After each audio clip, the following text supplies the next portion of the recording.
एक बार की बात है, एक छोटे से गांव में अरुण नाम का एक गरीब आदमी रहता था।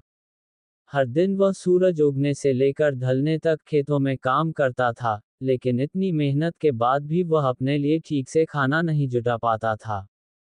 उसके कपड़े फटे हुए थे, उसका घर एक साधारण सी झोपड़ी थी, और वह अपनी आर्थिक स्थिति को लेकर हमेशा दुखी रहता था। वह अक्सर नदी के किनारे बैठकर पानी को देखता और एक बेहतर जीवन की कामना करता। एक दिन जब अरुण नदी के किनारे बैठा था, एक हल्की हवा के झोंके के साथ उसे घंटियों की मधुर आवाज सुनाई दी। जिज्ञासावश वह आवाज की ओर बढ़ा और खुद को एक शांतिपूर्ण उपवन में पाया जहां एक छोटी भीड़ इकट्ठा हुई थी। उस भीड़ के केंद्र में एक शांत और चमकदार चेहरे वाला आदमी बैठा था। वह बुद्ध थे, जो अपने यात्राओं के दौरान गांव में आए थे।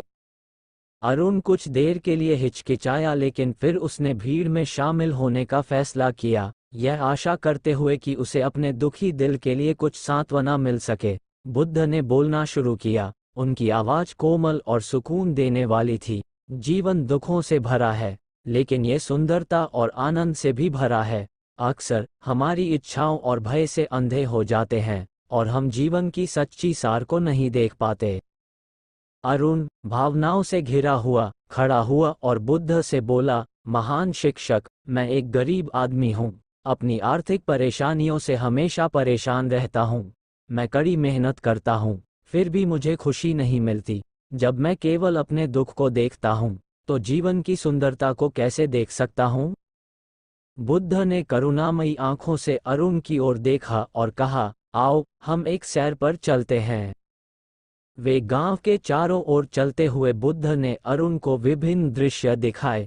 उन्होंने बच्चों को खेलते और हंसते हुए दिखाया, खेतों में फूलों के चमकते रंग दिखाए, और सूरज को आकाश को नारंगी और गुलाबी रंगों में रंगते हुए देखा। क्या तुम उनके चेहरों में खुशी देख रहे हो? बुद्ध ने पूछा। क्या तुम प्रकृति की सुंदरता में शांति महसूस कर रहे हो? अरुण धीरे धीरे सिर हिलाता हुआ दुनिया को एक नए नजरिए से देखने लगा। बुद्ध ने कहा, सच्चा धन सिक्कों या संपत्ति से नहीं मापा जाता, बल्कि हमारे अनुभवों की समृद्धि और हमारी संतुष्टि की गहराई से मापा जाता है।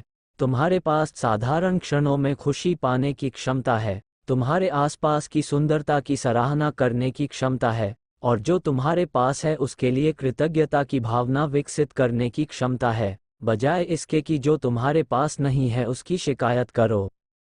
अरुण ने बुद्ध की बातों को दिल से लगा लिया। उसने ध्यान का अभ्यास करना शुरू किया और अपने दैनिक कार्यों में खुशी पाने लगा।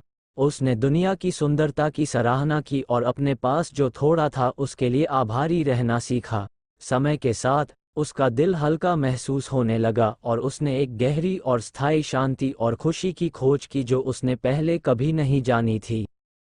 हालांकि अरुण की आर्थिक स्थिति मामूली रही, वो अब उससे परेशान नहीं था। उसने बुद्ध की शिक्षाओं और जीवन की सुंदरता में एक गहरा, अधिक स्थायी धन पाया, और इस तरह उसने अपने बचे हुए दिन संतुष्ट दिल, एक कोमल मुस्कान, और जीवन के सच्चे धन के प्रति अटूट सराहना